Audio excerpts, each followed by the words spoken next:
जगन्नाथपुरी में रथ यात्रा की तैयारियां जोर शोर से चल रही थी। पूरे देश से भक्तजन इस यात्रा में सम्मिलित होने आए थे। यहीं पर एक सराय में एक शहर के ठग और एक गांव के ठग की भेंट आपस में हो गई। दोनों ही ठगी के लिए रोज नई जगह जाते थे। इससे पकड़े जाने का डर कम रहता था। यहाँ भी ये दो नामी ठग धन कमाने की नियत से आए थे। गांव के ठग के सिर पर सेमल की रुई का बड़ा सा बोरा था। शहर के ठग के कंधे पर छोटा सा झोला लटक रहा था। तुम्हारे पास क्या है? शहर के ठग ने गांव के ठग से पूछा। मेरे पास ताजी हवा है जो शहरों में नहीं मिलती। मैं इसे ऊंचे दाम पर बेचूंगा। इस बात से शहर का ठग ललचा गया। उसने कहा, मेरे पास कीमती पत्थर है जो कहीं भी बिक जाते हैं। क्या तुम हवा के बदले मुझे अपना थैला दोगे? शहर का ठग तो यही चाहता था। तुरंत तैयार हो गया। रात में दोनों ठग अपने अपने घर गए। अपनी पत्नी और बच्चों के सामने डींगे मारने लगी। आज तो एक आदमी को खूब उल्लू बनाया। देखो, छोटे से कोयले के थैले के बदले बोरी भर शुद्ध कीमती हवा लाया हूँ। लेकिन जैसे ही बोरी का मुंह खोला, रुई चारों तरफ उड़ने लगी। दूसरे ठग ने जब थैला खोला और देखा उसमें कोयले थे, उसकी पत्नी ने ताना कसा, चलो आज ठग को भी किसी ने ठग लिया। कोई ढंग का काम तो तुम्हें करना नहीं है। अच्छा हुआ। अगले दिन फिर रास्ते में उनका आमना सामना हो गया। दोनों ने एक दूसरे को घूर कर देखा और फिर जोर से ठहाका लगाया। ये भी खूब रही। उस्तादों से उस्तादी। एक बोला, मैं तो किसी सुंदरी के आंख का काजल चुरा सकता हूँ। दूसरा बोला, मैं तो ब्राह्मण के माथे का तिलक चुरा लूं और उसे पता भी ना लगे। पहले ने रोब दिखाया। इस पर दोनों ने एक साथ ठगी करने की बात तय की। दोनों ने रात साथ में गुजारी। सवेरे वे एक घर में घुसे। वहाँ एक रईस बुढ़िया रहती थी। दोनों ने बुढ़िया के बारे में जानकारी आसपास के लोगों से इकट्ठी कर ली थी।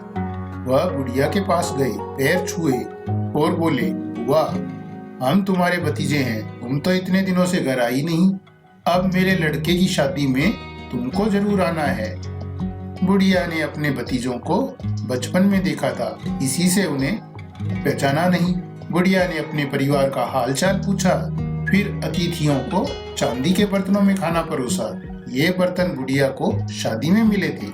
केवल विशेष मौकों पर ही इन्हें निकालती थी। उन दोनों ने खाना खाया और बर्तन धोने कुएं पर गए। ठगों ने बुढ़िया की नजर बचाकर चुपचाप बर्तन अपने कपड़ों में छिपा लिए। एक चिल्लाने लगा, अरे अरे, क्या करता है? बर्तन कहाँ लिए जा रहा है? आवाज सुनकर बुढ़िया आई तो दोनों बोले, बुआ, बर्तन तो कुएं में गिर गए। बर्तन खोने से बुढ़िया दुखी हो गई और उसने कहा, बेटा, मैं तो तुम्हारे साथ नहीं चल सकती। मेरा बेटा तुम्हारे साथ शादी में जाएगा। बेटे ने उन दोनों को बर्तन छुपाते देख लिया था। उसने माँ के सामने कुछ नहीं कहा और अपने घोड़े पर बैठ इन दोनों के साथ चल दिया। चलते चलते रास्ते में दोनों ठग बोले, ए भाई, थोड़ा रुको तो, बड़ी भूख लगी है। हमारे पास तो पैसे नहीं है। तुम अमीर आदमी हो, जरा अच्छा खाना खिलवाओ। क्यों नहीं, इस जगह मेरा लेन देन चलता है, हमें कुछ भी खर्च नहीं करना पड़ेगा। युवक ने कहा। वह इन दोनों को सबक सिखाना चाहता था। ठीक है, ये तो बड़ी अच्छी बात है। दोनों ठग बोले, तुम यहीं रुको, मैं इंतजाम करके आता हूँ। ऐसा कहकर वह युवक वहाँ एक व्यापारी के पास गया, गुपचुप बात की, फिर वापस आया और दोनों ठगों को व्यापारी के पास ले गया। व्यापारी ने युवक को धन दिया। वह धन लेकर जाने लगा तो दोनों ठग बोले, अरे भाई, अकेले कहाँ जाते हो? हम भी चलते हैं। नहीं, मुझे काम है, थोड़ी देर में आता हूँ। तब तक तुम्हारे स्वागत और खान पान का ध्यान ये श्रीमान रखेंगे। युवक ने व्यापारी की ओर इशारा किया। व्यापारी ने उन दोनों को टपट कर कहा, जाओ पीछे खेतों में मजदूरों के साथ काम पर लगो। उन दोनों ने व्यापारी को समझाने की बहुत कोशिश की कि वे मजदूर नहीं हैं, पर व्यापारी ने कहा, मैंने तुम दोनों को पैसे देकर खरीदा है, काम तो लूंगा ही। नहीं नहीं, हम लोग अच्छे घर परिवार के हैं। उस युवक ने हमारे साथ धोखा किया है, आपको भी धोखा दिया है। हम उसे खोज लाएंगे, आप एक बार हमें जाने दो। दोनों ने बहुत विनती की। व्यापारी को दया आ गई। उसने अपना एक नौकर उन दोनों के साथ युवक को खोजने के लिए भेज दिया। इसी बीच वह युवक दूसरे गांव पहुंच गया। वहां एक हलवाई की दुकान पर जाकर गपागप मिठाई खाने लगा। दुकान पर एक छोटा लड़का बैठा था। उसने कहा, मिठाई खानी है तो दाम निकालो। देखो बच्चे, मैं तुम्हारे पिताजी का दोस्त हूँ, उनसे जाकर कहो मक्खी मिठाई खा रही है, कुछ नहीं कहेंगे। युवक ने प्यार से बच्चे को समझाया। जब उस बच्चे ने जाकर पिताजी को बताया तो वे नाराजगी से बोले, जाओ जाओ, मक्खी तो मिठाई खाती ही है, चिंता मत करो, एक मक्खी कितनी मिठाई खा लेगी। बच्चा लौटा। इसी बीच में युवक ने खूब छक कर मिठाई खाई, थैलों में भी भरी और घोड़े पर सवार होकर चल दिया। रुको रुको, बच्चा चिल्लाता रहा। आगे रास्ते में उसने एक बूढ़ी औरत को देखा, उसके साथ उसकी सुंदर बेटी भी थी। युवक उस पर मोहित हो गया। उसने झपटकर युवती को घोड़े पर बैठाया और तेजी से आगे बढ़ गया। बुढ़िया रोती चिल्लाती उसके पीछे भाग रही थी। अम्मा, तेरी बेटी को बहुत प्यार से रखूंगा। हाँ, मेरा नाम याद रखना, जवाई राजा। बुढ़िया रोने चिल्लाने लगी, हाय मेरी बेटी, मेरी बेटी। लोग जमा हो गए। क्या हुआ क्या हुआ पूछने लगे। वो मेरी बेटी को उठाकर ले गया। हाय, मैं क्या करूं? कौन ले गया तेरी बेटी को अम्मा? लोगों ने पूछा। जवाई राजा, बुढ़िया ने बताया। यह बात सुनकर लोग हंसने लगे और बोले, अरे यह तो खुशी की बात है, बेटी को तो एक दिन जवाई राजा के साथ जाना ही था, रोती क्यों है? इस तरह रास्ते में सबको चकमा देता युवक सुंदर युवती को साथ लिए घर की तरफ लौट रहा था। एक जगह पेड़ के नीचे उसने घोड़ा रोका और वे दोनों थैले में से मिठाई निकालकर खाने लगे।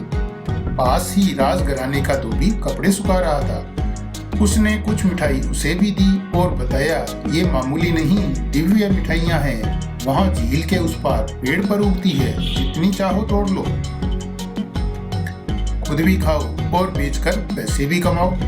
धोबी उसकी बातों में आ गया और विनती की, कुछ देर आप मेरे कपड़ों का ध्यान रखना, मैं मिठाई लेकर जल्द ही लौट आऊंगा। जाओ, पर शीघ्र लौटना, हम अधिक देर नहीं रुक सकते हैं, युवक ने कहा। जब धोबी चला गया तो युवक ने राजघराने के कीमती वस्त्रों की गठरी बांधी, घोड़े पर लादी और युवती को बैठाकर चल दिया। व्यापारी का नौकर और दोनों ठग उसे ढूंढते हुए हलवाई की दुकान पर पहुंचे। उसकी बातें सुनी और अपने साथ मिला लिया। आगे बुढ़िया मिली, वो अभी तक अपनी बेटी के लिए रो रही थी। अब इन पांचों की टोली युवक की तलाश में आगे बढ़ी तो देखा धोबी लुट जाने पर अपना सिर पीट रहा था, उसे भी साथ ले लिया। वे सब रास्ते में अपनी अपनी कहानी सुनाने लगे। सब क्रोध में थे और युवक को पकड़ना चाहते थे। अंततः एक गांव के बाहर इन लोगों ने उस युवक को पकड़ ही लिया। सबने उसका घेराव किया और धमकाने लगे। बचने का कोई उपाय न देख वह बोला, देखो भाई, आप सब मेरी बात सुनो, मैं कोई चोर उचक्का नहीं हूँ, मैं आप सबका सामान लौटा दूंगा, जो मिठाई मैंने खाई थी उसके पैसे दे दूंगा। मैं तो परख रहा था कि कैसे लोग आसानी से बेवकूफ बन जाते हैं। आप सब छोटे मोटे फायदे के लिए मेरी बातों में आ गए। आज आप सब मेरे मेहमान हैं। मैं आप सबके रहने खाने का इंतजाम अपने एक मित्र के घर में कर देता हूँ। रात्रि में आराम कीजिए, सवेरे मैं सबका सामान लौटा दूंगा, फिर आप लोग अपने अपने घर चले जाना। वे सब लोग खा पीकर सो गए। युवक ने मोहल्ले के चौकीदार को घूस दी और डोंडी पिटवा दी। गांव में कुछ नए लोगों को देखा गया है, लगता है पड़ोस के जासूस है। जो कोई इनको पकड़ने में सहायता करेगा उसे इनाम मिलेगा। पकड़े जाने की घोषणा सुनकर दोनों ठग, व्यापारी का नौकर, बुढ़िया, धोबी सभी घबरा गए और वहां से जान बचाकर भागे। जाते जाते अपने पास का सामान भी वहीं छोड़ गए। बहुत दूर निकल जाने पर जब लगा कि कोई उनके पीछे नहीं आ रहा था तो दोनों ठग एक जगह बैठ गए। एक ठग दूसरे से बोला, भाई आज तो जान बची, तुम शहर के नामी ठग हो और मैं गांव का, पर हम तो छोटी मोटी हेरा फेरी करते हैं, मामूली ठग है। असली ठग तो वह युवक है, ठगों का राजा ठगराज। सबको खूब चकमा दिया। उधर उस युवक ने सबके भागने का तमाशा देखा। हंसते हंसते अपनी माँ के चांदी के बर्तन लिए और युवती के साथ घोड़े पर सवार अपने घर पहुंचा। घर पर माँ के आशीर्वाद से युवती से शादी की और सुखपूर्वक रहने लगा।